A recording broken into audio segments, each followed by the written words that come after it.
আমাদের সম্মানিত 15 আসনের শফিকুল ইসলাম মিল্টন চাচার স্ত্রী, উপস্থিত আছেন ফাহিমা হোসেন জুবলি, সাবেক সংসদ সদস্য, এবং উপস্থিত সামনে আমার মা এবং যারা আছেন সবাইকে আমার সালাম, আসসালামু আলাইকুম। আজকে এই সভা শুরু করার আগে প্রথমে আমাদের দেশনেত্রী বেগম খালেদা জিয়ার জন্য আপনাদের সকলের নিকট দোয়া চাই। আমাদের মমতাময়ী মা, যিনি সবসময় নারীদের উন্নয়নে, নারীদের জন্যে, নারীদের অধিকার আদায়ে কাজ করে গিয়েছেন, নারীরা যাতে তাদের প্রাপ্য সম্মানটুকু পায় সেই জিনিসগুলো নিয়ে কথা বলে গিয়েছেন। আজকে আমরা এসেছি আমার মা, আমার বোনদেরকে তাদের অধিকার সম্পর্কে সচেতন করতে। আমরা প্রমাণ করতে চাই যে আমার মায়েরা, বোনেরা সবসময় তারা এগিয়ে যাবে, তারা ঘরবন্দি হবে না। আমরা দেখি আমাদের যে জামায়াত নেতারা আছে তারা আমাদের মায়েদেরকে, বোনদেরকে ঘরবন্দি করতে চায়। আমরা দেখেছি না, তারা নারীদেরকে বাইরে যে কাজ করার জন্য নিষেধ করবে, তাদেরকে নোংরা কথা বলে অসভ্য ভাষায় গালাগালি করেছে। আমরা বিগত দিনে দেখেছি এই জিনিসগুলো। তো যারা এই ধরনের নারীদেরকে ঘরবন্দি করতে চায়, আমরা জামায়াত নেতা এই যে রাজাকারগুলো আছে, আমরা কি তাদেরকে ভোট দিয়ে জয়যুক্ত করব, নাকি যারা আমাদের উন্নয়ন চায় আমরা তাদেরকে জয়যুক্ত করব? কাকে বলেন? দেখেন মায়েরা, আমরা আপনাদেরকে জান্নাতের কার্ড দিতে পারবো না, সেই ক্ষমতা আমার আপনার কারো হাতেই নাই, একমাত্র আল্লাহ ছাড়া। তো আমরা যেটা করতে পারি সেটা হচ্ছে আপনাদের জন্য একটা সুন্দর বাংলাদেশ গড়ে তুলতে পারি। হাসিনার আমলে আপনারা যেভাবে এই যে বিভিন্ন শোষণের শিকার হয়েছেন, অন্যায়ের বৈষম্যের শিকার হয়েছে, সেই জিনিসগুলো বাদ দিয়ে আপনারা যাতে একটি সুন্দর বাংলাদেশ পান, যেখানে আপনাদের অধিকারগুলো আপনারা পাবেন, আপনাদের দুর্নীতিমুক্ত একটি দেশ থাকবে, সবকিছু আপনারা স্বাধীনভাবে চলাফেরা করতে পারবেন, এইরকম একটা দেশ আমরা দিতে পারবো, কথা দিয়ে যাচ্ছি ইনশাআল্লাহ, তাই না?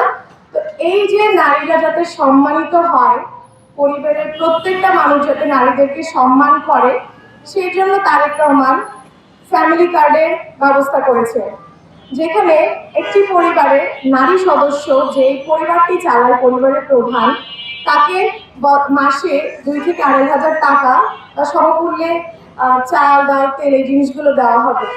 এতে করে কি হবে, আপনাদের হাতে টাকা থাকবে, 500 টাকা 1,000 টাকার জন্য কারোর কাছে হাত পাততে হবে না, তাই না? এইটা কি আপনাদের সম্মান বাড়াচ্ছে না?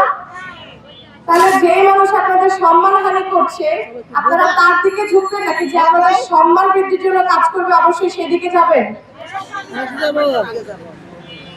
তারপরে এই যে আমাদের জনাব মিল্টন চাচা, তিনি কিন্তু আপনাদের জন্য বিভিন্ন প্রশিক্ষণ এবং ট্রেনিং এর ব্যবস্থা করবে যদি তিনি জিতেন ইনশাআল্লাহ।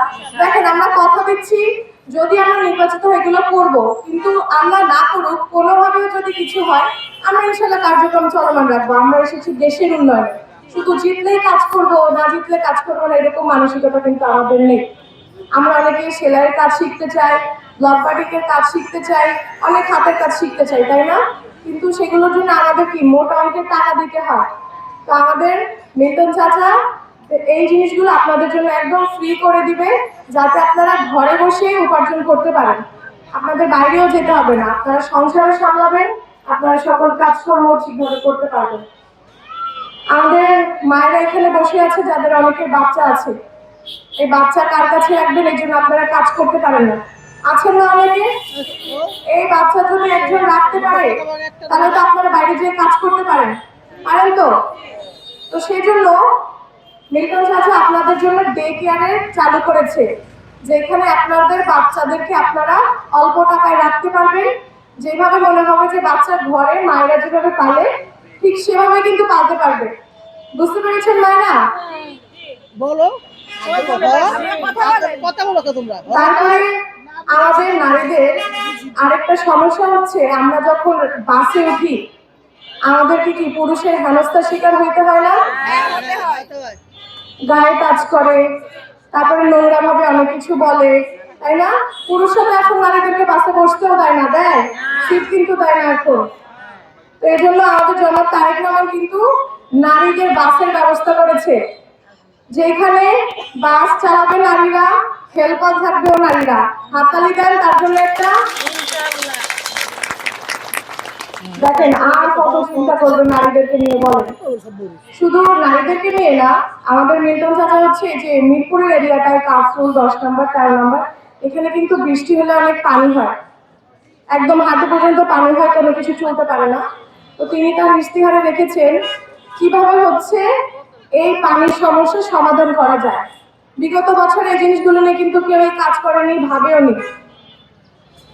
তারপর মায়েদের যে বাচ্চা, আমার ছোট ভাইয়েরা আছে, বোনেরা আছে, তাদের পড়ালেখা দিয়ে মায়েদের অনেক কমপ্লেন আছে যে টিচাররা ঠিকভাবে পড়ায় না, বাসায় টিচার দিয়ে পড়াতে হয়, সবকিছু পড়াতে হয়, তাই না?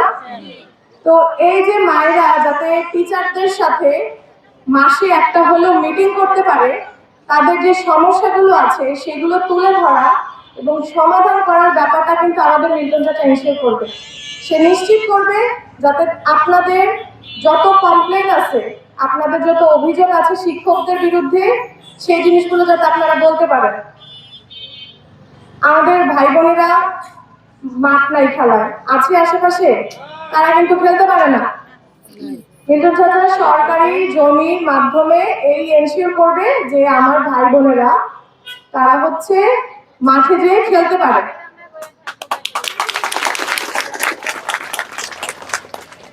তো এগুলো হচ্ছে আমাদের জনাব তারেক রহমান এবং মিল্টন চাচার আপনাদেরকে নিয়ে কিছু প্ল্যান। এর বাইরেও কিছু কথা বলতে চাই যে আমাদের বর্তমান যে জামায়াত ইসলামী আছে, তারা ধর্মকে ব্যবহার করে, ধর্মকে ব্যবহার করে তারা ভোট চায়। ইসলাম কি ধর্ম কি রাজনীতিতে ব্যবহারের জন্য? আমরা কেউ জান্নাতের টিকিট কাউকে দিতে পারবো? আস্তাগফিরুল্লাহ। আপনাদের সকলের কাছে অনুরোধ থাকবে আপনারা ভালোভাবে ধর্মকে বুঝেন, সে অনুযায়ী কাজ করেন। 12 তারিখ সারাদিন, 12 তারিখ সারাদিন ভোট দিব কাকে? ভোট দিব কাকে? মিল্টন ভাইকে। ভোট দিব কাকে? মিল্টন ভাইকে। ভোট দিব কাকে? মিল্টন ভাইকে। ভোট দিব কিসে? ধন্যবাদ। আসসালামু আলাইকুম। এই গলা সাউন্ড নাই তো।